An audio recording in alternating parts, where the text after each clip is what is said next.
ಮೇಲೆ ಮಹಾರಾಷ್ಟ್ರದಲ್ಲಿ ಜಾರಿನೇ ಆಗಿಲ್ಲ ಅಂತ. ಜಾರಿ ಆಗಿಲ್ವಾ? ನೀವು ಹೇಳಿಯಪ್ಪ. 5 ಗ್ಯಾರಂಟಿಗಳು ಜಾರಿ ಆಗಿದವ ಇಲ್ವಾ? ಜಾರಿನೇ ಮಾಡಿಲ್ಲ ಸಿದ್ದರಾಮಯ್ಯ ಅಂತೇಳಿ ಮಹಾರಾಷ್ಟ್ರ ಗೌರ್ಮೆಂಟ್ ಅಡ್ವರ್ಟೈಸ್ಮೆಂಟ್. ಅದು ಅಲ್ಲದೇನೆ ಇನ್ನೂ ಒಂದು ಹೇಳಿದ್ರು, 700 ಕೋಟಿ ರೂಪಾಯಿಗಳನ್ನು ಎಕ್ಸೈಸ್ ಡಿಪಾರ್ಟ್ಮೆಂಟ್ನಲ್ಲಿ ಕಲೆಕ್ಟ್ ಮಾಡಿ ಚುನಾವಣೆ ಕೊಟ್ಬಿಟ್ಟವ್ರೆ ಮಹಾರಾಷ್ಟ್ರಕ್ಕೆ. ನಾನು ಹೇಳಿದೆ, ಒಂದೇ ₹1 ಎಕ್ಸೈಸ್ ಡಿಪಾರ್ಟ್ಮೆಂಟ್ನಲ್ಲಿ ಕಲೆಕ್ಟ್ ಮಾಡಿದ್ರೆ I will resign and get out from politics. I will resign and get out, retire from politics. ಇದನ್ನ ಹೇಳಿದವರು ಮಾಡ್ತಾರ?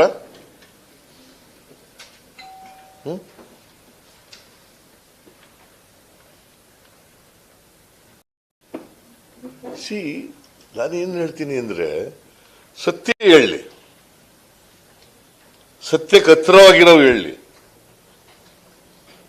ದ್ವೇಷದ ರಾಜಕಾರಣ ಮಾಡಬಾರ್ದು.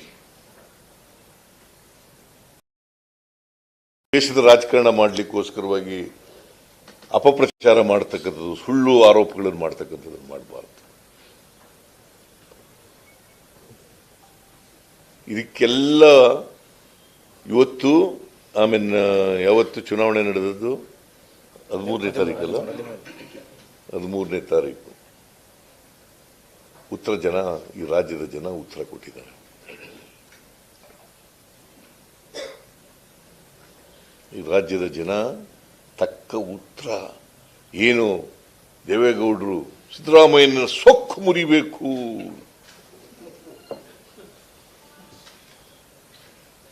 ಸಿದ್ದರಾಮಯ್ಯನ ಗರ್ವಭಂಗ ಮಾಡಬೇಕು,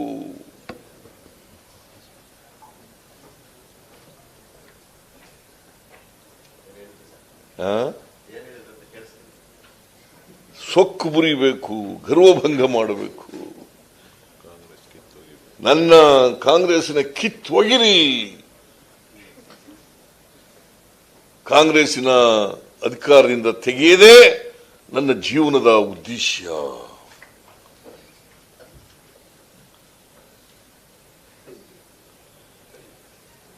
ಮಾಜಿ ಪ್ರಧಾನಮಂತ್ರಿ ಆಗಿದ್ದವರು, ನನಗೆ ಅವ್ರ ಬಗ್ಗೆ ಪಾಪ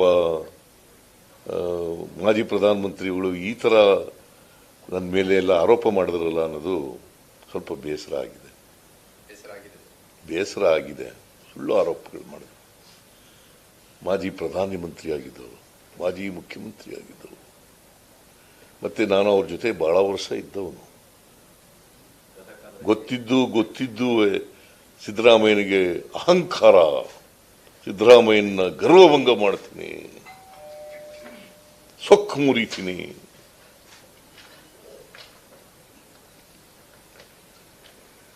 ನಾನು ಅಧಿಕಾರದಲ್ಲಿದ್ದರೂ ಒಂದೇ ಥರ ಇರ್ತೀನಿ, ಅಧಿಕಾರ ಇಲ್ಲದೇ ಹೋದ್ರೂ ಒಂದೇ ಥರ ಇರ್ತೀನಿ. ಮತ್ತೆ ನಿನ್ನೆ ಮೊನ್ನೆ ಅಧಿಕಾರಕ್ಕೆ ಬಂದಿಲ್ಲ. ನಾನು 2 ಸಾರಿ ಮುಖ್ಯಮಂತ್ರಿ ಆಗಿದ್ದೀನಿ, 2 ಸಾರಿ ಲೀಡರ್ ಆಫ್ ದಿ ಅಪೋಸಿಷನ್ ಆಗಿದ್ದೀನಿ, 2 ಸಾರಿ ಡೆಪ್ಟಿ ಚೀಫ್ ಮಿನಿಸ್ಟರ್ ಆಗಿದ್ದೀನಿ ಕರ್ನಾಟಕದಲ್ಲಿ. ನಾನು ಮಂತ್ರಿಯಾಗಿ 40 ವರ್ಷದ ಮೇಲಾಯಿತು.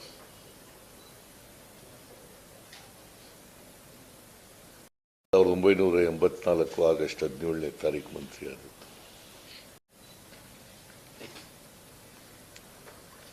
ಸೆರಿಕಲ್ಚರ್ ಮಿನಿಸ್ಟರ್ ಆಗಿ ರಾಮಕೃಷ್ಣ ಹೆಗ್ಡೆ ಮಂತ್ರಿ ಮಾಡಿದ್ರು ನನಗೆ 1984 ಆಗಸ್ಟ್ 17. 40 ವರ್ಷದ ಮೇಲಾಗಿದೆ. ಯಾವತ್ತೂ ಕೂಡ ದುರಂಕಾರದಿಂದ ನಡ್ಕೊಂಡಿಲ್ಲ, ಯಾವತ್ತೂ ಕೂಡ ಸೊಕ್ಕಿನಿಂದ ನಡ್ಕೊಂಡಿಲ್ಲ, ಯಾವತ್ತೂ ಕೂಡ ಗರ್ವದಿಂದ ನಡ್ಕೊಂಡಿಲ್ಲ.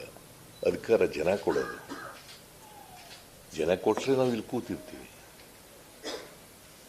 ಜನ ಕೊಡೋಕ್ಕಿಲ್ಲ ಅಂತಂದ್ರೆ ಅಧಿಕಾರದಿಂದ ಕುರ್ಚಿಯಿಂದ ಕೆಳಗೆ ಇಳಿತೀವಿ. ಆಮೇಲೆ ಅಳೋದು ಗುಳೋ ಅಂತ. ಎಲ್ಲ ಅಭ್ಯಾಸ ಮಾಡ್ಕೊಬಿಟ್ಟವ್ರೆ. ದೇವೇಗೌಡ ಮಗ, ಅವ್ರ ಮೊಮ್ಮಗ, ಎಲ್ಲ ಗೊತ್ತಿಲ್ಲ, ನಾನು ನೋಡಿಲ್ಲ, ನೋಡ್ದದೆಲ್ಲ ಹೇಳೋಕ್ಕಾಗಲ್ಲ. ನಾನು ಹೇಳೋದು ಹೃದಯ ಇರೋರಿಗೆ ಬರ್ತದೆ. ಹಾಗಾದ್ರೆ ಹಾಸನದಲ್ಲಿ ಗಲಾಟೆ ಆಯ್ತಲ್ಲಪ್ಪ, ಈಗ ಪ್ರಜ್ವಲ್ ರೇವಣ್ಣ ಜೈಲಿಗೆ ಹೋದ್ನಲ್ಲ, ಅಲ್ಲಿ ಹೆಣ್ಮಕ್ಳೆಲ್ಲ ಕಣ್ಣೀರು ಹಾಕಿದ್ರಲ್ಲ, ಆಗ ಹೃದಯ ಕರಗನಿಲ್ವಾ? ಹೃದಯ ಕರಗನಿಲ್ವಾ ಅಲ್ಲಿ? ಸೊ ನಾನು ಹೆಚ್ಚು ಮಾತಾಡಕ್ ಹೋಗಲ್ಲ. ಬಟ್ ಈ ಸಾರಿ ನಮ್ಮ ಎಲ್ಲ ಮಂತ್ರಿಗಳು, ಎಲ್ಲ ಲೀಡರ್ಗಳು, ನಮ್ಮ ಪಕ್ಷದ ಅಧ್ಯಕ್ಷರು,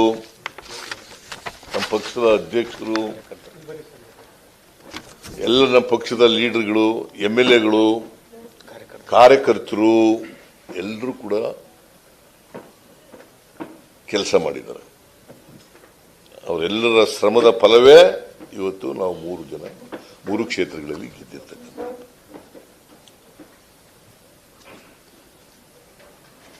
ಎಲ್ಲ ಮಂತ್ರಿಗಳು ಯಾರ್ಯಾರಿಗೆ ಜವಾಬ್ದಾರಿ ಕೊಟ್ಟಿದ್ದೋ, ಮಂತ್ರಿಗಳು, MLAಗಳು, MLCಗಳು, ಲೋಕಸಭಾ ಸದಸ್ಯರುಗಳು, ಅವರೆಲ್ಲರೂ ಕೂಡ ಕೆಲಸ ಮಾಡಿದ್ದಾರೆ. ಇಷ್ಟು ಅಪಪ್ರಚಾರ, ಇಷ್ಟು ಆರೋಪಗಳು ಮಾಡಿದ್ರು ಕೂಡ ಜನ ಅವನ್ನೆಲ್ಲ ಸುಳ್ಳು, ಇವ್ರು ಮಾಡ್ತಾ ಇರೋದು ವಿರೋಧ ಪಕ್ಷದವರು ಅಂತೇಳಿ ತಳ್ಳಾಕಿ ಜನ ನಮ್ಗೆ ಓಟ್ ಕೊಟ್ಟಿದ್ದಾರಲ್ಲ. ನೋಡಿ, ಇದು ಓದ್ಬಿಡ್ತೀನಿ ನಾನು.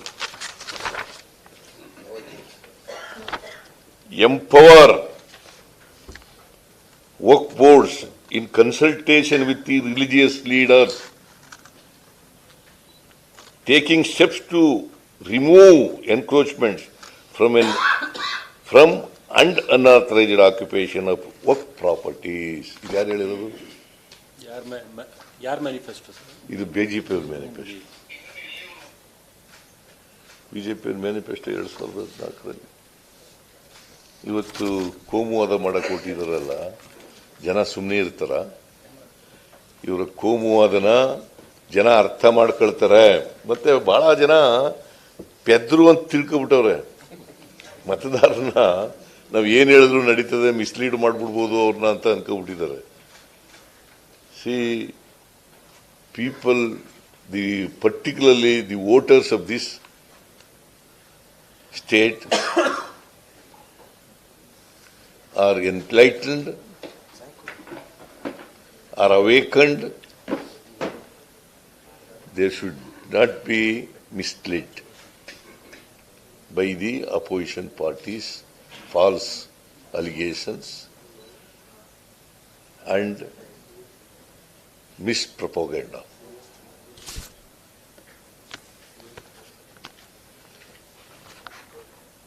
ನಾನು ಅದರಿಂದ ಈ 3 ಜನ ಗೆದ್ದಿರ್ತಕ್ಕಂಥ ಪಠಾಣ್ ಅವರಿಗೆ, ಯೋಗೇಶ್ವರ್ ಅವರಿಗೆ, ಮತ್ತೆ ಅನ್ನಪೂರ್ಣ, ಶ್ರೀಮತಿ ಅನ್ನಪೂರ್ಣ ಅವರಿಗೆ ನನ್ನ ಪರವಾಗಿ, ಸರ್ಕಾರದ ಪರವಾಗಿ,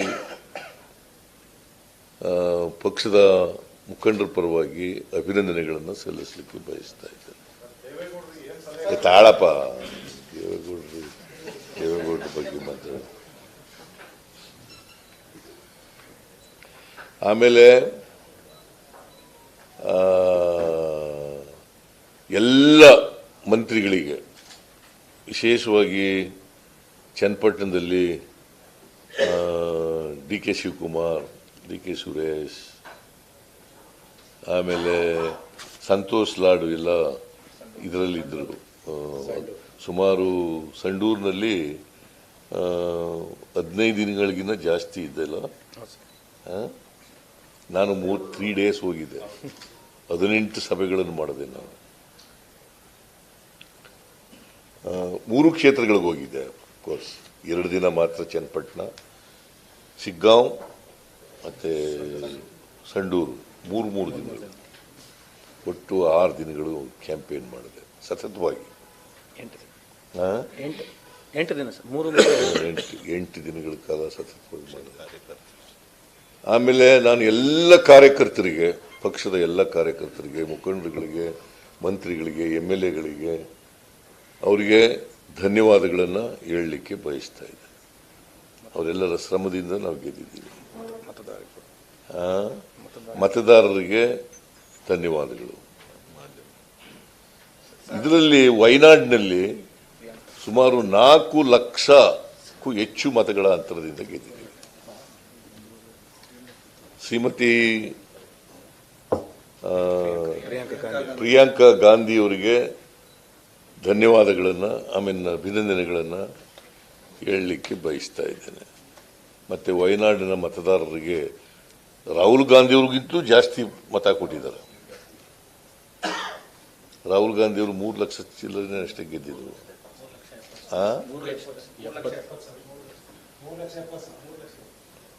ಈಗ ಇವರು 4,10,000 ಗೆದ್ದಿದ್ದಾರೆ. ಸೊ ಅಲ್ಲಿನ ಮತದಾರರಿಗೂ ಕೂಡ, ವಯನಾಡು ಮತದಾರರಿಗೂ ಕೂಡ, ನಮ್ಮ ಅಡ್ಜಸೆಂಟ್ ಕಾನ್ಸ್ಟಿಟ್ಯೂನ್ಸಿ ಅವ್ರಿಗೂ ಕೂಡ ಧನ್ಯವಾದಗಳನ್ನು ಹೇಳಲಿಕ್ಕೆ ಬಯಸ್ತೇನೆ.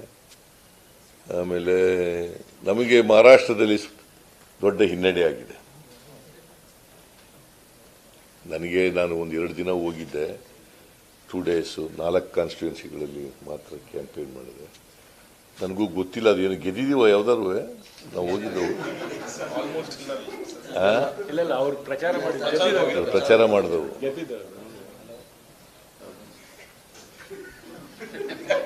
ನಂಗೆ ಗೊತ್ತಿಲ್ಲ, ಕೇಳಿಲ್ಲ ನಾನು, ಸುಮ್ಮನೆ.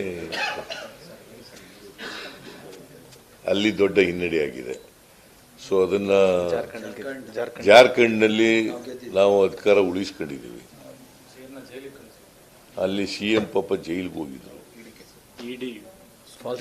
ಇಡಿ ಕೇಸ್ನಲ್ಲಿ ಜೈಲಿಗೆ ಹೋಗಿದ್ರು. ಜನ ಮತ್ತೆ ಸೊರೇನ್, ಹೇಮಂತ್ ಸೊರೇನ್ ಅವರಿಗೆ ಆಶೀರ್ವಾದ ಮಾಡಿದ್ದಾರೆ ಜಾರ್ಖಂಡ್ನಲ್ಲಿ. ಕಾಂಗ್ರೆಸ್ನವರು ಅಲ್ಲ, BJPಯವರು ಸುಳ್ಳು ಕೇಸ್ ಹಾಕಿದ್ರು ಅವ್ರ ಮೇಲೆ ಅಂತೇಳಿ ಜನ ಅವರಿಗೆ ಮತ್ತೆ ಆಶೀರ್ವಾದ ಮಾಡಿದ್ದಾರೆ.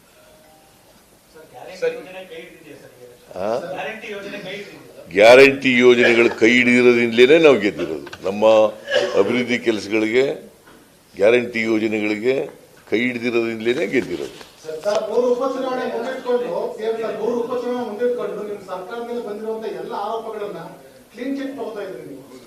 ನಾನು ಕ್ಲೀನ್ ಚಿಟ್ ಕೊಡ್ತಾ ಇಲ್ಲ, ಕೋರ್ಟ್ನವ್ರು ಕೊಡ್ಬೇಕಪ್ಪ ಕ್ಲೀನ್ ಚಿಟ್ಟ. ಜನ ನೋಡಯ್ಯ, ಮಹಾತ್ಮ ಗಾಂಧೀಜಿಯವರು ಏನ್ ಹೇಳಿದ್ರು ಗೊತ್ತಾ?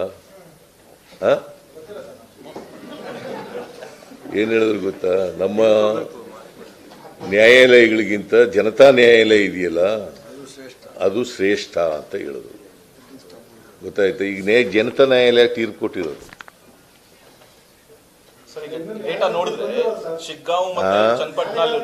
ಸಾರಿ ಇವ್ರು ಕೇಳ್ತಾ ಇರೋ Shiggaon Channapatna candidates, BJP JDS candidates 87,000 ತಗೊಂಡಿದ್ದಾರೆ. ಆಲ್ಮೋಸ್ಟ್ ಮೇಜರ್ ಕಮ್ಯುನಿಟಿ ಅವರಿಗೆ ವೋಟ್ ಹಾಕ್ದಂಗಿದೆ. Is this another consolidation of major community? ಕೈ ಬಲಪಡಿಸ್ತಾರ ಅಂತ ಸರ್ ಈಗ ಮೇಜರ್ ಕಮ್ಯುನಿಟಿ. ಕಾಂಗ್ರೆಸ್ ಸಿದ್ಧಾಂತಕ್ಕೆ, ಕಾಂಗ್ರೆಸ್ ಅಭಿವೃದ್ಧಿಗೆ ಎಲ್ಲ ಜಾತಿ ಧರ್ಮದ ಬಡವರು ವೋಟ್ ಹಾಕಿದ್ದಾರೆ. Is this Siddaramaiya's win on this? Because in the consolidation ಆಗಿದೆ ಅನ್ಸುತ್ತೆ. It is Congress party's win. It is not Siddaramaiya. ನಾನು ಒಬ್ಬನೇ ಕ್ರೆಡಿಟ್ ತಗೊಳಕ್ ಹೋಗಲ್ಲ. ಇದು Congress parties win. It is A Congress ಸರ್ಕಾರದ ಗೆಲುವು.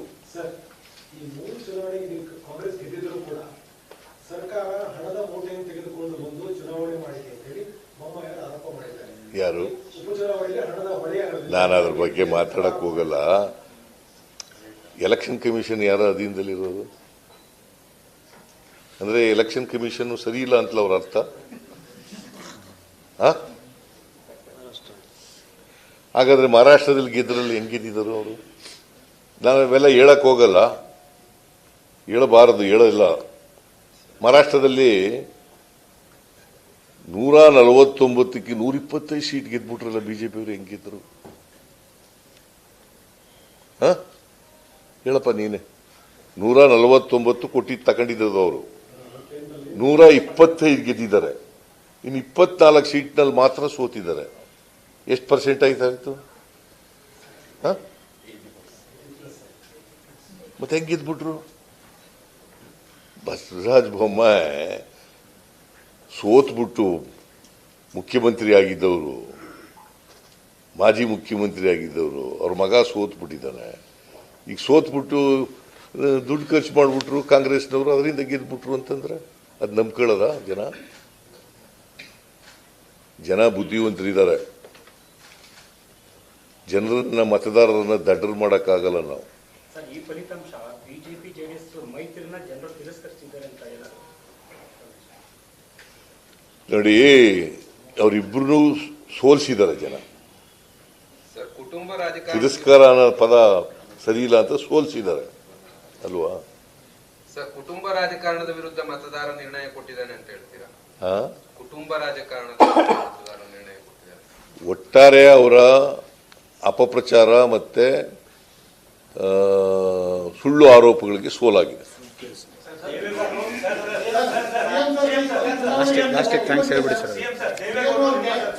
ಒಬ್ರು ಮಾತಾಡ್ರಿ, ಇವ್ರು ಮಾತಾಡ್ತಾರೆ, ಮಾತಾಡಪ್ಪ. ಏನಂತ ಜನ ಉತ್ತರ ಕೊಟ್ಟವರಲ್ಲ ಅವ್ರಿಗೆ, ನಾನೇನು ಹೇಳೋದಿಲ್ಲ. ಜನ ಉತ್ತರ ಕೊಟ್ಟಿಲ್ಲ. ನೀನ್ ಹೇಳಪ್ಪ ಈಗ. ನೀವು ಹೇಳ್ತಾರೆ ಉಪಚುನಾವಣೆ ಗೆದ್ದಾಗ ಶಕ್ತಿ ಬರುತ್ತೆ, ಶಕ್ತಿ ಬರುತ್ತೆ. ಈ ಶಕ್ತಿ ಬಂದಿದೆ ಸರ್, 3 ಉಪಚುನಾವಣೆ ಗೆದ್ದಾಗ ಎಲ್ಲಿ ಫಲಿತಾಂಶ ಶಕ್ತಿ ಬರುತ್ತೆ. ಇಟ್ ಇಸ್ ಸಾಮಾನ್ಯವಾಗಿ ಸುಳ್ಳು ಹೇಳೋರಿಗೆ ತಕ್ಕ ಪಾಠ ಕಲಿಸಿದ ಮೇಲೆ ನಮಗೆ ಶಕ್ತಿ ಬರಲೇಬೇಕಲ್ಲ.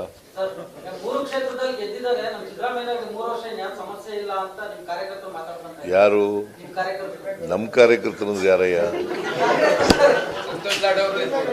ಸಂತೋಷ್ ಲಾಡು ಇದ್ದಾರ? ಹಾಗಾದ್ರೆ ಸರಿಯಾಗಿದೆ ಅದು.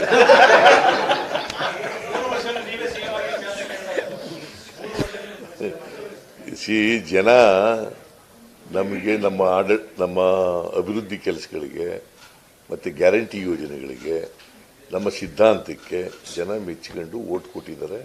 ಕೋಮುವಾದವನ್ನು ತಿರಸ್ಕಾರ ಮಾಡಿ ಮುಖ್ಯಮಂತ್ರಿಗಳಿಗೆ ಬಲ ತಂದು ಕೊಟ್ಟಿದ್ಯಾ ಇದು ಫಲಿತಾಂಶ ಅಂತ? ಇಡೀ ಸರ್ಕಾರಕ್ಕೆ ಬಲ ತಂದು ಕೊಟ್ಟಿದ್ದಾರೆ. ಈಗ ನೋಡಿ, it is A collective responsibility. ಗೊತ್ತಾಯ್ತಾ?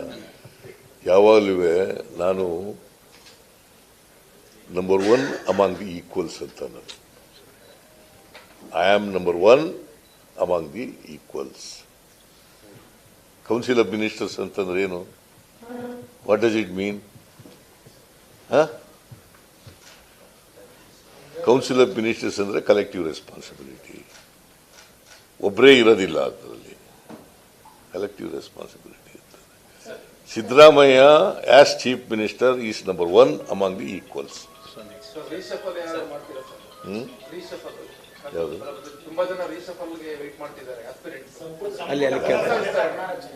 ಈಗ ನೋಡಪ್ಪ, ನೀವೇ ಹೇಳೋದು, ಇವೆಲ್ಲ ಹುಟ್ಟಾಕವ್ರೆಲ್ಲ ನೀವೇ. ರೀಸಫಲ್ ಮಾಡಿ, ರೀಸಫಲ್ ಮಾಡಿ. ತಾಳ ಎಮ್ಮ ಹೆಣ್ಮಗಳೇನ ಕೇಳ್ತಾವೆ.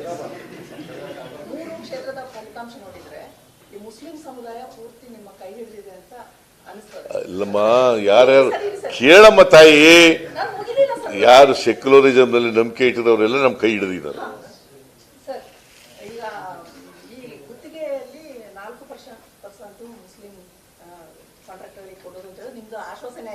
ಇಲ್ಲಿ ರಿಸರ್ವೇಶನ್ 4% ಮುಸ್ಲಿಂ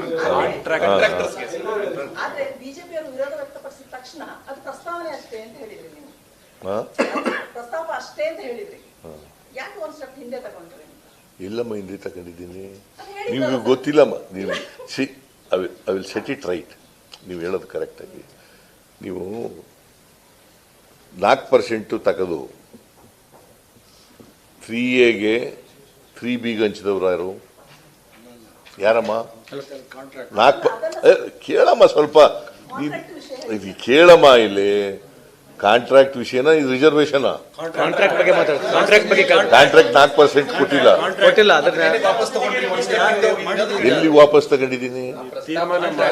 ಎಲ್ಲಮ್ಮ ವಾಪಸ್ ತಗೊಂಡಿದ್ದೀನಿ. There was a proposal. It has not come before the cabinet. Cabinet has not taken a decision. It was proposal ಅಷ್ಟೇನೆ. ನೀವು ಫಾಲೋ ಮಾಡಿದ್ರ? ಸರಿ, ಮತ್ತೆ ನಿಮ್ಗೆ ನೀವು ಕನ್ವಿನ್ಸ್ ಆದ್ರೆ ಆಯ್ತು. ನೋಡಮ್ಮ, ನಾನೇನು ಹೇಳಿರೋದು there is a proposal. The government has not taken a decision. 4% ನಮಗೂ ಕೊಡಬೇಕು ಅಂತ ಇದೆ. ನಮಗೂ ಕಾಂಟ್ರಾಕ್ಟ್ನಲ್ಲಿ ರಿಸರ್ವೇಷನ್ ಕೊಡಿ, ಹಿಂದುಳಿದವ್ರಿಗೆ ಕೊಟ್ಟಿದ್ದೀರಿ, SC ST ಕೊಟ್ಟಿದ್ದೀರಿ, ನಮಗೂ ಕೊಡಿ ಅಂತ ಕೇಳಿದ್ದಾರೆ. ಅದು ಇನ್ನೂ ಪ್ರಪೋಸಲ್ನಲ್ಲಿದೆ, ಇನ್ನೂ ಡಿಸಿಷನ್ ತಗೊಂಡಿಲ್ಲ ಅಂತ ಹೇಳಿದೆ.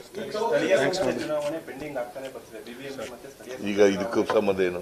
ಅದು ಇನ್ನೊಂದು ದಿನ ಮಾತಾಡ, ಅದು ಇನ್ನೊಂದು ದಿನ ಹೇಳೋಣ. ಈಗ ಸ್ಥಳೀಯ ಸಂಸ್ಥೆಗಳ ಚುನಾವಣೆ, ತಾಲೂಕು ಪಂಚಾಯತಿ, ಜಿಲ್ಲಾ ಪಂಚಾಯತಿ ಚುನಾವಣೆ ಇನ್ನೊಂದು ದಿನ ಮಾತಾಡಿ.